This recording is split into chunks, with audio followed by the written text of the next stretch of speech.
are back and some pretty funky music there. Like we are back at the desk with JP, episode number 2. Now, a little bit of an update for those we know it takes a while, so I got to rabble on it a little bit, but we did have a bit of feedback from the last one, which has been fantastic. I'm surprised. There's been plenty of questions come through, no doubt about that, and a bit of excitement as well. So, if we can compare it to what we were doing with the retail wrap, then this is by far a lot better. And I think a little bit more informal, and we get to communicate with people about things that topical that they want to hear about. So thanks everyone for getting on board for that. It has been awesome doing this. And when you look at the results, it has achieved better than what we thought, to be honest. And other than the lawyers around the office, there's a few nervous people around Drake's because they never quite sure what's going to come out. But when we had a look at the results, they absolutely smashed the last few retail wraps that we've had. So I'm pretty excited by that. So I'd like to thank everyone for getting on board and for having a listen to what we're doing. As you can see, we do talk about a variety of different things out there, and we're going to continue to do that. And I might, talk a little bit longer about before we put up the question because you have to take a few minutes. So probably lost a million people right now. It's all cool. So when we have a look at some of the questions that came through, there was a lot about my personal branding. There was a lot about Drake's. There's a fair bit about retailing, what I see as a future of retailing as well. And we sort of want to have a bit of a we want to sort of work on this a bit more to get back into the stage where we were in regards to what we were doing within Drake's and retailing and where we're going to get to today. So I think I've talked about that. One of the questions we have picked out is from Zeb, and he asked a question last week. Basically, is what do I see as the keys to which your broader and personal brand, and what is the key message that you would like to send out? Now, this isn't as easy as it seems, as you could well imagine. And I can say there's a whole lot of things that come into this. A lot of people might not be aware.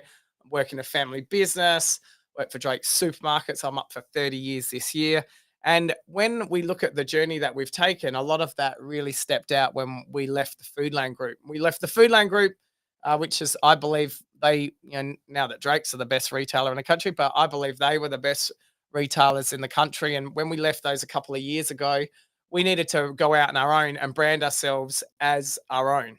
So in that whole process, we came out with something called what we called Catch, which was communicative, which is a C, authentic, transparent, customer led, and honest. And you can't just say those things; you actually have to live and die with those.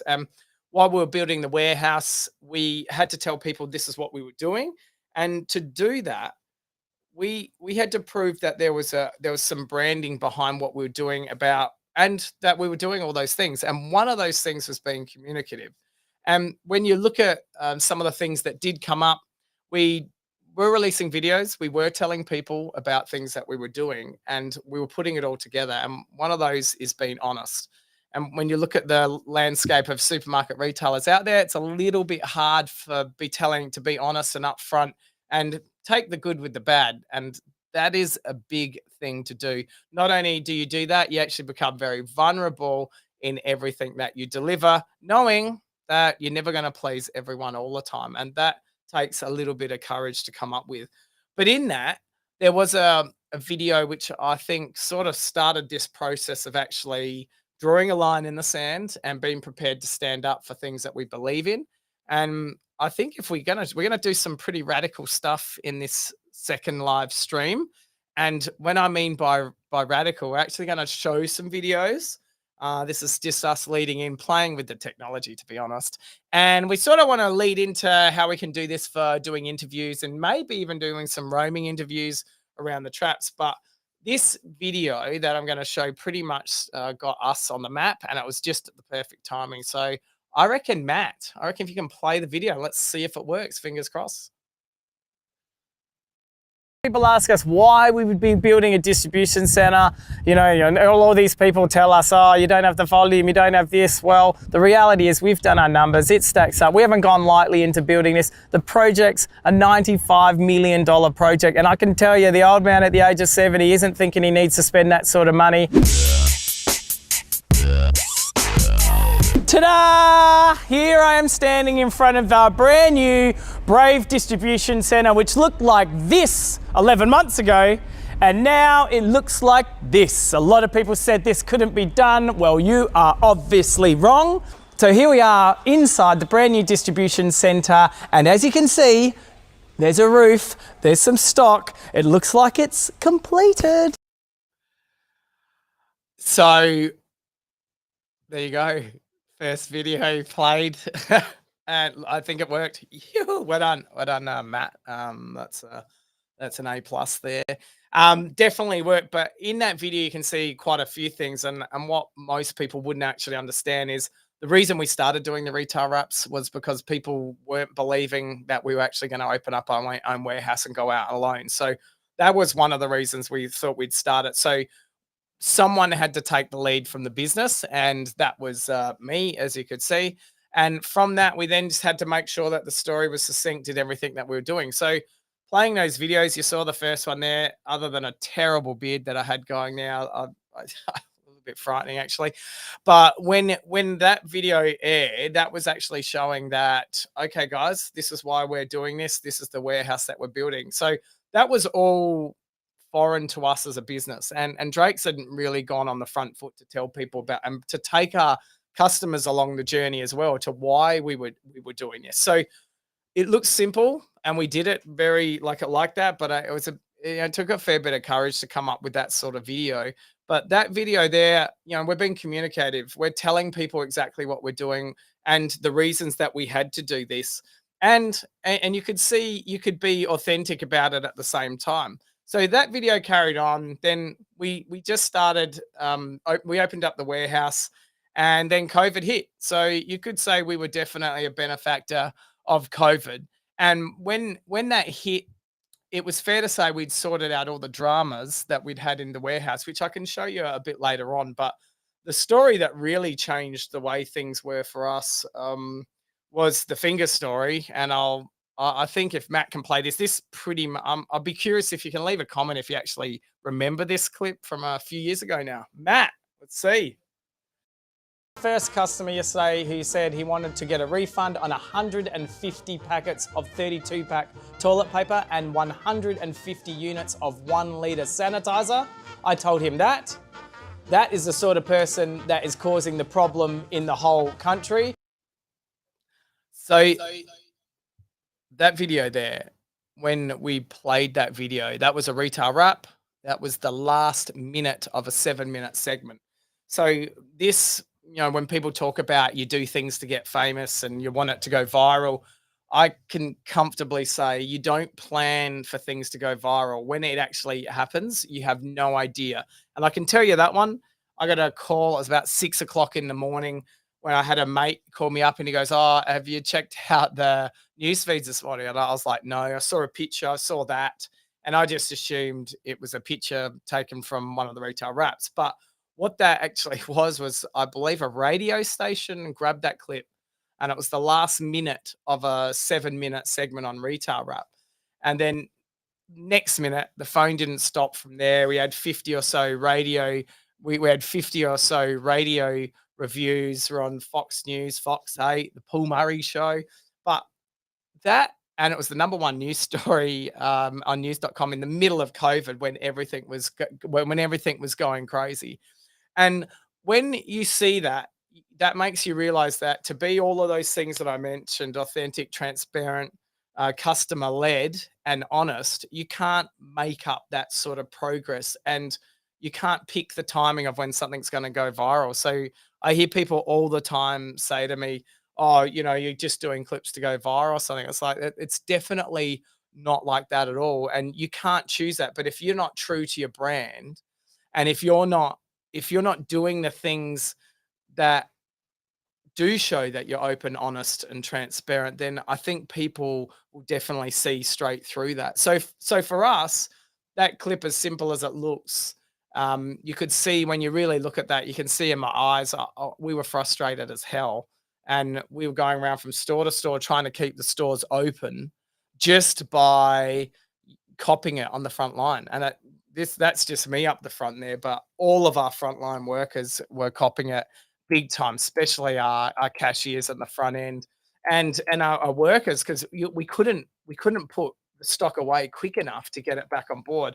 And in that clip, I look at that now and I look at how drawn and how red my eyes are in that video, and you can tell everyone's absolutely hammered. So once again, you wouldn't be able to do that by making it up on the spot. You have to continue to put out whatever content you believe in.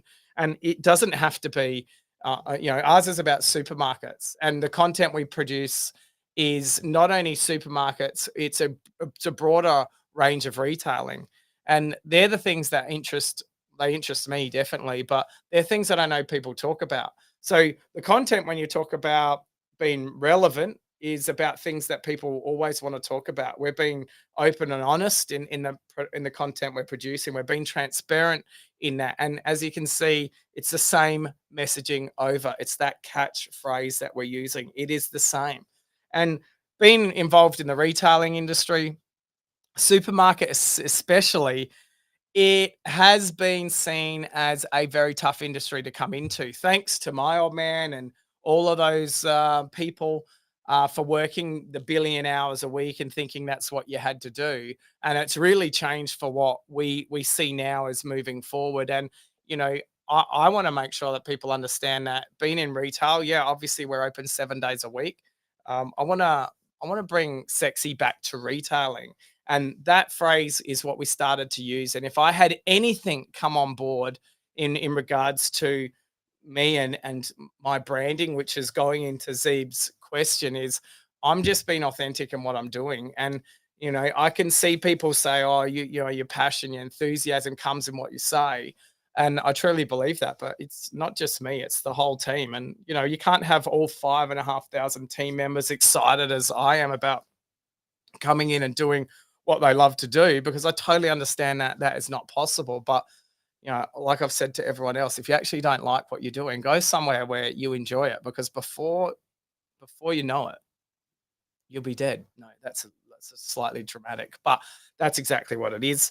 When we decided to talk about the video, and we produced the video and that came out, we had no idea that would happen. So from that video, I'll tell you something, that when we're being authentic and being transparent, when we just opened the distribution center, we got absolutely smashed in the stores. But worse than that, we had IT systems that were going wrong, so we had orders going missing, and things were not going well for us. And we had to sit there and go, okay, we're going to be open, honest, transparent. We need to tell our customers that we'd basically effed up. And that was brutal to do. And when you go back and have a look at that, we can sit there and go, okay, let's have a look at what we did to combat that. So we had another clip, which basically is myself coming and showing the it was showing our customers, which we released on socials, that yeah, we'd messed up and we're just asking you to listen to us while we sort ourselves out. And we have that clip as well, so we can play that one, Matt. Okay, can we, Matt? Oh, yeah. Oh, to say we've encountered some challenges in this transitional period, including computer systems issues, and we've had some stock unavailability issues. Some of those related to the suppliers not getting stock in, and some of those related to us actually not ordering enough stock. We're disappointed that we have let you, our customers, down by not providing you with the high Drake standard that you're used to receiving. This is not good enough. We apologise from the bottom of our hearts for not providing you with the best shopping experience and any inconvenience we have caused you. Well, yeah, and as you can see then, Yeah, once again, it's laying yourself out and telling people exactly what was going on. So if I talk about the catch component, you can't get more authentic than that. So that's just some of the stuff that we've done over the last, let's face it, 3 years. And as you can see, the same messaging is being said not only by myself, but everyone else in the company. So that is a short 10-minute answer on your question, Sam, which is really typical of me. But you get the message of what we're talking about, and you know, I think when we can do that, then we can prepare to take what the good with the bad that comes with that. We do have questions, so have I got a question that can come in? So if I look at his and go, okay, so if I talk about things that Drakes are doing, um, these are some of the things that we talked about. Who is that? Belinda. So these are some of the things that we talked about moving forward. I can't, man, it's so small and it goes up on the screen. I can't read that. But anyway, something about transport. Yeah, I can't see it. It's really hard for me. Sorry. Oh, transparent. Okay, I got it. Yeah, and as you can see from this, we are being 100% transparent. Hence why we are doing live things. So I made a move to transport industry many years ago after working at Foodlink here in Brisbane. Is John Barry still around? Yeah, he is around, but he's not with us. And that, mate, he's been, but John Barry, that it's going back a long time there. So no, he is still not around. Um, I've not got a Gary V jumper. If someone has is asking me that, no, I've got some Gary V shoes. And if anyone wants to see anything, I'm assuming everyone on here knows a little bit about Gary V. I was hunting him down for a long time because he said he responded to everything.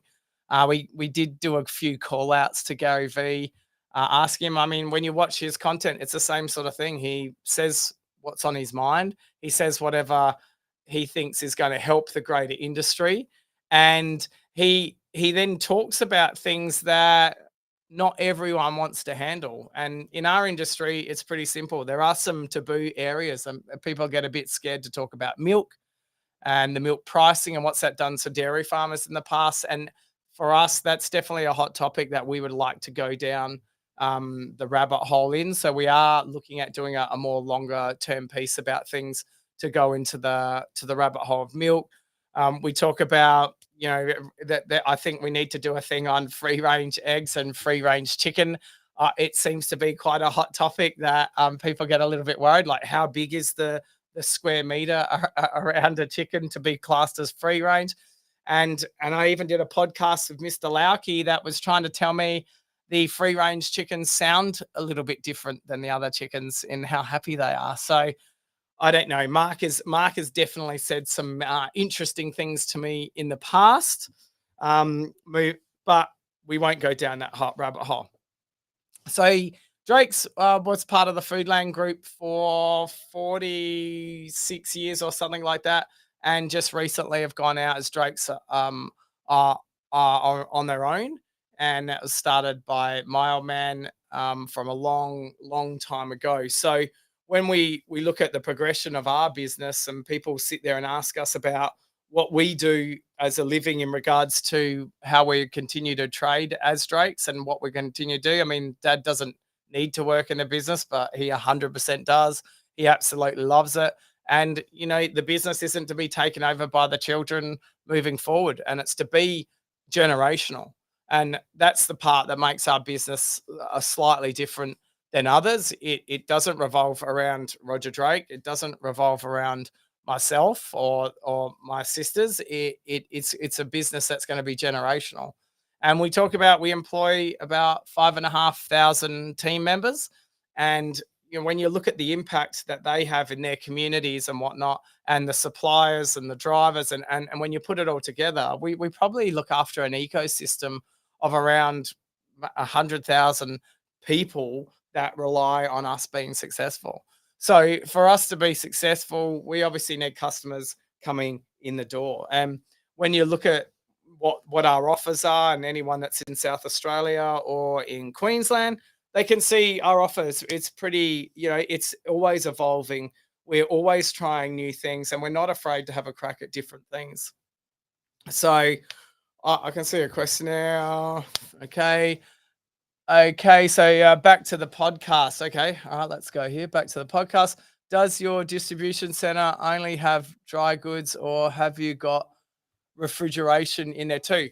So our distribution center, so it's nothing to do with the podcast, but our distribution center at Brave, our distribution center at Brave is 50,000 square meters under roof. It's on a 100,000 square meter block. It has about 55,000 pallet spaces for dry and about 16,000 pallet spaces for dairy freezer. It is everything.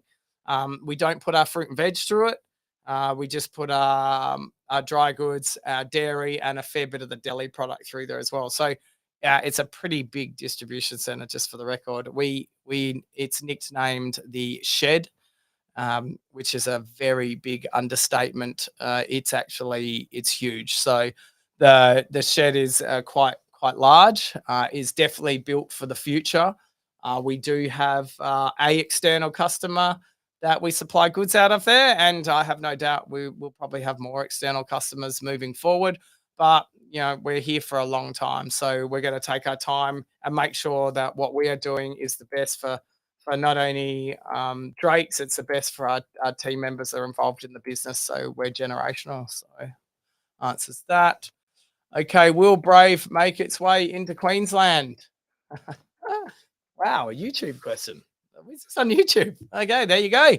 Um, that's a great question, and we currently have a supply agreement with Metcash in place, which still has at least 5 years to go on that. So you never know what happens at the end of that. It all comes to how our relationship is with Metcash, and I'm surprised more people don't ask me about that. But obviously leaving SA was a big decision that we made as a business, and we still have a massive business up in Queensland. Shout out to the guys at Proserpine, guys and girls at Proserpine. We took that over Saturday night, which was a Woolworths store in Proserpine. So if you go there now, it's a Drake store. So we're pretty excited to have that in the store number 65 on the fleet. So to quickly answer that question, you never know. Just depends how good the deal is. So I have another question here, which is, what's the next challenge with home deliveries and making money doing them? Oh, I mean, everyone, I want to know the answer. This is one thing that I'd love to speak to the Ocado guys with. I'd love to speak to a senior Coles or Woolworths online person that's out there. I want to know how the hell you can make money from selling groceries online. Now, I understand if you buy a phone or if you buy a TV or washing machine or a laptop there, I totally understand how there's lots of margin in it. But supermarket retailing has the smallest margin. And once you pick the product off the shelf, which is done by my team members, there's no margin left for that. So the challenge, I think that there's going to be a very crowded market. I think the last mile market is going to be red hot moving forward into the future. There's so many players coming to town. You just look at the food delivery, the DoorDash, the Menulog, the Uber. All of these players are heavily involved in, and I think Milk Run is another one there. There's so many, and this is just in Australia that we know. So you can see this is going to be crowded. So what that will mean, in my mind, it will mean prices will come down. It will mean more competition. It will mean the margins, or the percentages that the Uber, the DoorDash, and all that charge, it will mean that will come down. Where does it all end? That's the question we keep asking ourselves internally. I look at our business, it's probably 1% of our volume is done online. And we compare that to more than 5% now coming out of, just for grocery, I'm talking gross, for Coles and Woolworths. So will that be 20% in 10 years' time? No, I'll say it. No, I don't think it will be in Australia. We have been quite a slow adapter in grocery retailing compared to every other country around the world. And I think the last mile will hot up 100%. And it just depends where you're going to bank your money. So it's a very interesting space for us. We are watching it. But yeah, I don't see anyone making money quite yet, but it will be coming. And so let's go here. What can supermarkets do better to solve current supply and demand issues in fresh produce? Now, we've been getting smashed on fresh produce here, and to be honest, anyone that's been in our stores, we are not seeing the massive problems that you are in the eastern seaboards here. So we are actually, when you're looking at what we're seeing in store, our fruit and veg sections specifically look fantastic. So there was a stage. Well, I go back a few months ago that there was going to be no lettuce, and you're going to never have lettuce. It's going to be a problem. Lettuce prices are $100. What that lasted like a few days. I mean, when you start, listening to all the dribble that you get sent from certain news streams out there, you do understand that it's more sensationalized than anything before. So for us, you're always going to be able to pick a product. So I think in the grocery terms, and yeah, okay, there's been a few more out of stocks than usual when you compare it to how our high standards are. But COVID has taught us one thing, and it's that we understand that if it's not perfect, we can buy the next thing down. And fruit and veg, deli meat. If you're out of lamb, buy something else. If you're out of chicken, buy something else. If you're a vegan, well, bad luck. But anyway, no, sorry, I didn't mean that. But there's always an alternative, and I think people aren't as fast as they used to be. And I'm happy to say that our standard in store is extremely high, and it will continue to be extremely high moving forward. So we are not seeing that in regards to it being an issue within our stores at all. Um, we got another question? Yeah. Okay. Oh, wow, okay, so this is Sam. Maybe introduce school excursions to the Drake's warehouse like Coca Cola used to back in the 70s. Huh, mate. I'll, we actually did this, and you could say maybe it had something to do with me, but I got my daughters to do a excursion into one of the supermarkets where they could see what was happening in the store. They went to the back of house. They could see the cardboard being recycled. They made some donuts in the bakery. They went and saw the carcasses in the meat room, which freaked them out a little bit. But they could actually see the ins and outs of what was going on in the supermarket. And was it good? Yeah, it was very good. I would actually really like to bring back that. It was quite a bit to put together, but yeah, I love the idea, and I think if I need sexy back to retailing, we need to do that ourselves. But I can't. It's not on my radar at all at this point in time. Well, there you have it, guys. Oh, there, Tim's even got a nice response there. He's our national fresh guy chiming in. So there's some great responses there, and these guys are going to give you a great response as well. So if anyone wants to read those, is that just on LinkedIn that response? So thanks, Timmy. Well, that's my 30 minutes. I don't it seems to go too quick. No, what do you guys think? Like maybe should we put it out there and episode 3 we maybe interview someone? Yeah, I'm getting some nods around the place. Um, I think we might hit up like Vin or hit up a friend where we can say, hey, let's talk about maybe communication, body language, or maybe even presenting. So I think we'll hit up Vin. Say, Vin, if you're watching, you'll be available, fingers crossed, for the next episode. As you can see, we do go through the questions. We do pick out stuff if people want to get answers for, and we do respond. And more importantly, you can respond to us. So thanks, Zeb, for starting off the topic for us on this. And I will have to say, 30 minutes goes pretty quick. Like I I think maybe I should just keep talking. Yeah, I'm definitely getting that one. Anyway, thanks everyone for listening. Thanks for the questions coming through. And we will see you in a couple of weeks' time.